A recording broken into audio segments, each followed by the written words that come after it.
You know that moment when you're lying in bed and you're telling yourself, okay, just one more video and then I'll finally get to it. But suddenly you realize 2 hours have passed and your laundry's still in a pile and you realize that you're watching a compilation of raccoons stealing food off of people's porch? If that's something you've struggled with, then this video is for you. Today we're diving into the real reason why sometimes you can't seem to make yourself step forward and what to do about it. We're going to be going deeper than basic productivity advice. I'm not going to be telling you just need more willpower or to upgrade your self-talk, because that's not really what you need. What you need is to understand the survival responses that your body comes pre-installed with. As a therapist, I see this every day with clients who essentially think that they're broken until they can understand what their brain is trying to do for them so that they can actually work with it effectively. So when you start to notice yourself asking things like, what's wrong with me? Why am I so lazy? Why can't I just get up and do things like a normal person? I want you to pause right there. Because what if that I'm lazy story is just wrong? If you keep calling that state laziness, here's what's going to happen. You're going to keep throwing judgment at a nervous system that's already overwhelmed. And that's going to mean more exhaustion, more procrastination, and more shame spirals. It's going to be taking you in the opposite direction that you actually want to go. So from the very beginning, I want you to realize that your body is stuck in a survival response, and it's quietly slamming on the brakes every time you try and move because it's trying to keep you safe. That state is called the freeze response, and I'm going to give you everything that you need to break out of it today. I'm going to help you understand what freeze really is, how to tell when you're in it, and a couple science-backed practical tools that you can use to get yourself unstuck so that life stops feeling like walking through wet cement. I'll also give you a simple hack you can use when everything else feels too overwhelming, so if you're just here for something practical, definitely stick around for that. Okay, let's start with what's actually going on in your brain. Imagine there's a smoke detector in your house. It'll go off if your kitchen is actually on fire, but it'll also go off if you just mildly burn a piece of toast. Your brain has something kind of like that. It's called the amygdala. It's the part of your brain that scans for danger and decides if you're not safe. The problem is that it doesn't really effectively distinguish between my boss just used a weird tone in that email and that bear is about to eat me. So now your smoke alarm is blaring, your thinking brain is nearly turned off, and your body chooses an automatic survival response out of 3 options: fight, flight, and freeze. Most people know the first two. Fight is that snappy, explosive feeling, whereas flight is that anxious hum in the background that makes you want to avoid or maybe even overwork. In psychology, we call both of these hyperarousal.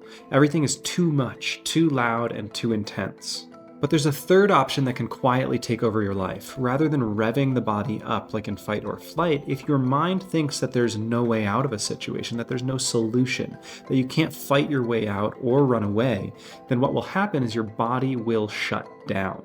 You're still in survival mode, but it looks like numbness or detachment or feeling like your limbs weigh 100 pounds.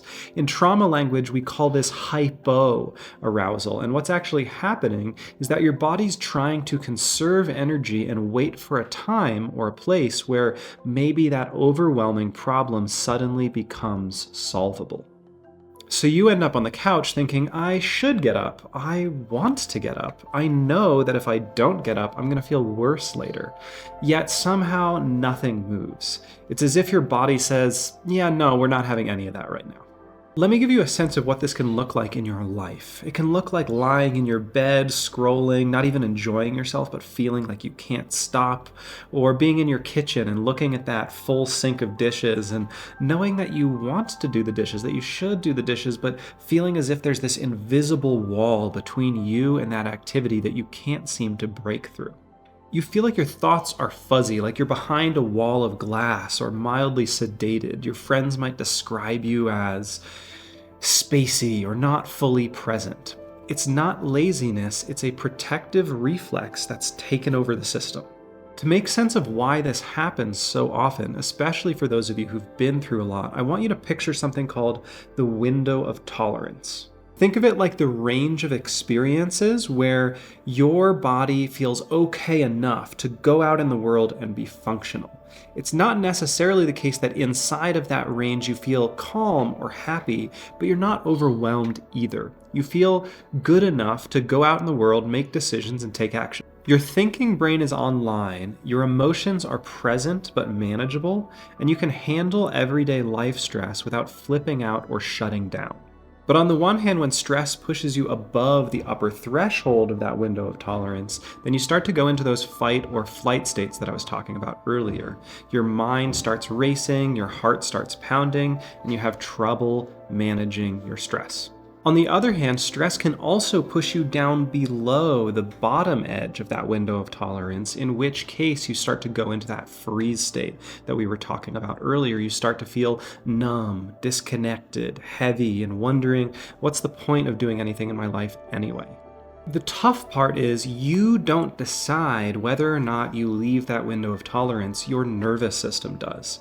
And if you've been suffering from chronic stress or you've had trauma in your life, then that window of tolerance can actually shrink, in which case things that seem small on paper can actually feel very overwhelming to you. Something like a text from a critical parent or just happening to glance at your bank app can be enough to send you out of that window of tolerance and straight into the freeze state. So like I said earlier, it's not that you're lazy and it's not that you're failing at these simple tasks, it's that your system is looking at them and saying, that's too much right now, and sending you into this automatic shutdown sequence in order to protect you. But the good news is you're not doomed to live like that forever. It just means that you need to work with your nervous system rather than yelling at it in order to get back to the life that you want. And that's a shift that almost no one gets taught, so let's fix that together. Before we jump into tools, I want you to do something with me. I want you to remember your last lost day. The last time that you were supposed to do laundry or catch up on all those emails that are clogging up your inbox, but instead you got sucked into your phone or, absent daydreaming. I want you to think back to that day and remember what you were doing about 10 minutes before that freeze state took over. What were you thinking about? Was it work? Did you see something on social media? Did someone look at you in a particular way or ignore you? Really try to look back and remember precisely what triggered you into that state. The reason I'm asking you to do that is because most people only really recognize once they're already there. But once you start to collect that data and understand what sends you into that state, it gives you opportunities to make new decisions consciously. Over time, you're going to start to see patterns. Maybe you go into a freeze state every time you scroll past certain types of content, or every time you have conversations with particular types of people. That information is gold.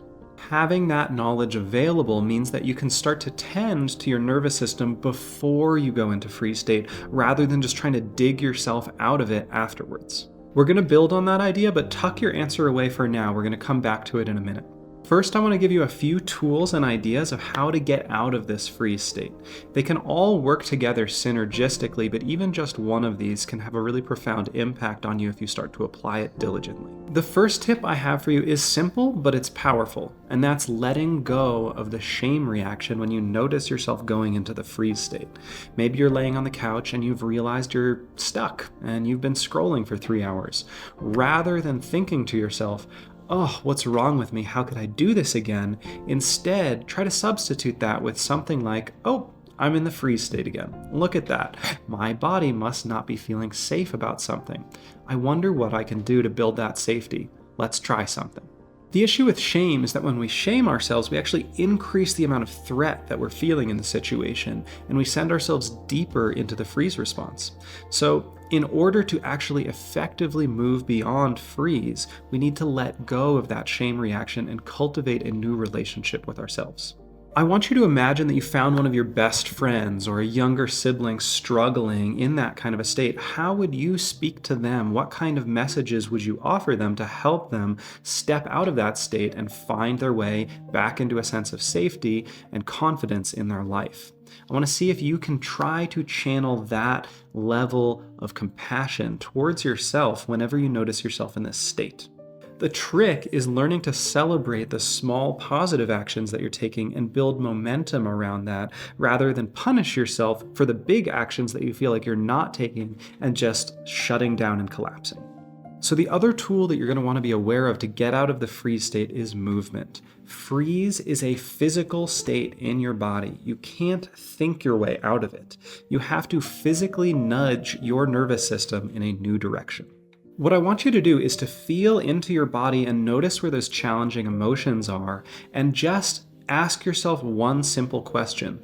If this feeling were asking me to take some kind of movement in order to feel better or safer, what would that be?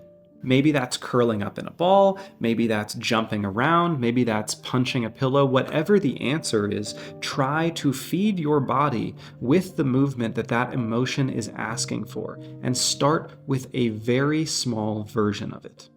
Rather than going straight into doing jumping jacks or something like that, maybe you're laying on the couch and you just start moving your arms back and forth a tiny bit. That little nudge is like a snowball on the top of the hill that we're going to use to build momentum back towards the life that you're wanting to live. Once you've worked with that emotion for a bit of time and it no longer feels like this sack of bricks weighing you down, I want you to ask another simple question. What is the smallest, simplest action that I could take right now that would be moving me towards the life that I want to be living? When you're in freeze, everything feels huge. Doing the laundry isn't a task, it's a mountain. Answering those emails feels like standing in front of a firing squad. Your system is convinced these things are dangerous, and so it shuts you down. So instead of asking your body to do all the laundry or go on a 2-hour jog, ask yourself, what's one tiny physical action that I can take that will just bring a bit of activation into my system and start to build a bit of momentum? So instead of clean my room, the action becomes put one shirt in the hamper. And rather than go for a 2-hour jog, I'm going to just put on my shoes and start walking. Just try to find a way to send a message, a clear message to your body that we're alive and we're moving. Earlier, I promised a simple hack that you could use to jumpstart out of the freeze state. So let me give that to you now. Intense sensory stimulation can actually yank your awareness back into the present moment from that very deeply checked out state. That's why some trauma therapists use things like strong smells or tastes or textures in order to help people get out of the freeze state. So the hack is this. I want you to keep some very sour mints or candies right next to the area that you tend to find yourself falling into the freeze state, maybe by the couch or your bed or your desk. Wherever that is, just place a tin of these, very sour candies. So when you notice that your eyes are starting to glaze over and you're going into that freeze state, I want you to put your phone down or whatever it is that you're doing, close your laptop, and grab one of those candies, put it in your mouth, and try to experience that sourness as fully as you can, as if you were meditating on eating that candy, noticing your face scrunching up and the flavor on your tongue, whatever's happening with your jaw. Notice all of the details. As you're doing that, it's actually grounding you back into the present moment, which is taking you out of that dissociated state and back into your body. You're sending your nervous system a very loud and clear message that, hey, I'm here, I'm in this room, I'm present. Then from there, you can decide what to do next. The third tool you should be aware of is pre-deciding what you're going to do when you get into a freeze state. In psychology, we call these implementation intentions, which is a fancy way of just saying an if-then plan. Like, if I notice that it's 10:30 p.m. and I'm still doom scrolling, then I'm going to walk across the room, I'm going to plug my phone in away from my bed, and I'm going to listen to some relaxing music while I lay down with the lights off. There's a huge body of research showing that people who make these kinds of concrete if-then plans are much more likely to actually follow through on their goals, because these sorts of plans turn the situation itself into a cue that it's time to do something different. What that means is you need way less willpower in the moment to actually change direction. Now, earlier I had you identify a particular moment in the recent past where you were sent into the freeze state, and the thing that was happening around 10 minutes earlier before that triggered that response. I want you to make one of these if-then plans right now about what you're going to do the next time that kind of overwhelming situation comes up in your life. The question you want to ask yourself is, what tools or environments or friends do I have available that can help bring a sense of safety back into my life when I'm feeling overwhelmed that don't involve shutting down and going into unconsciousness? Whatever tools or friends or environments you have like that in your life, try to slot in something like that into this if-then plan. Now, I also want to say this very clearly. If you've been through trauma or long-term chronic stress or burnout, your body is not overreacting in this way for no reason. Your freeze response almost certainly kept you safe at a time in your life when there were deeply overwhelming things happening, things that you would have had a very hard time managing without that freeze response because you didn't have alternative tools or ways to process the challenging emotions that were sending you into that state. So when it shows up now, even when there's no crisis, rather than thinking to yourself, why am I like this? Say something like, thanks for helping me get through those tough times, but let's learn something new together. That kind of a perspective shift really matters. The last piece that I want to leave you with is this. Widening that window of tolerance that we were talking about earlier, that range of experiences that you can move through without getting overwhelmed or shutting down, is a long-term process.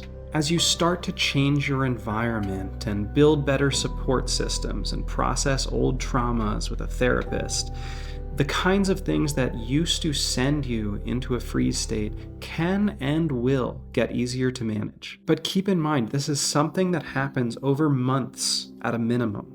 It's not something to rush through. And I also want to say there's no gold star for doing it alone. If you recognize yourself in the things that I've been describing today and it feels very overwhelming, or you feel like, I don't know how to do this on my own, getting support from a good, qualified therapist who understands trauma and nervous system regulation can be a huge support. If you're not sure who to reach out to, I do offer free therapy consults. You can reach out in the description. To tie it all together, if you've been struggling with the freeze state, I want you to remember 3 things. First of all, you are not lazy, you're not broken, your body is trying to protect you with tools that it learned earlier in your life. The second thing is that just because you feel stuck doesn't mean you actually can't take action, but it does mean that you need to make those actions small enough and kind enough that your system doesn't slam on the brakes when you try. And third, it's critical for you to start to develop conscious awareness about the triggers that tend to send you into that freeze state. We can only take new actions from a place of conscious awareness. So rather than reinforcing the kinds of shame-based mindsets that make you want to turn away from what's happening and go into unconscious avoidance, try to develop a conscious curiosity about what's going inside of you with as much empathy towards yourself as you can. You're teaching your body that it's possible to feel overwhelmed and take care of yourself at the same time. You don't have to transform your entire life in a day. You just need to keep showing your nervous system, little by little, that life is getting safer than it used to be.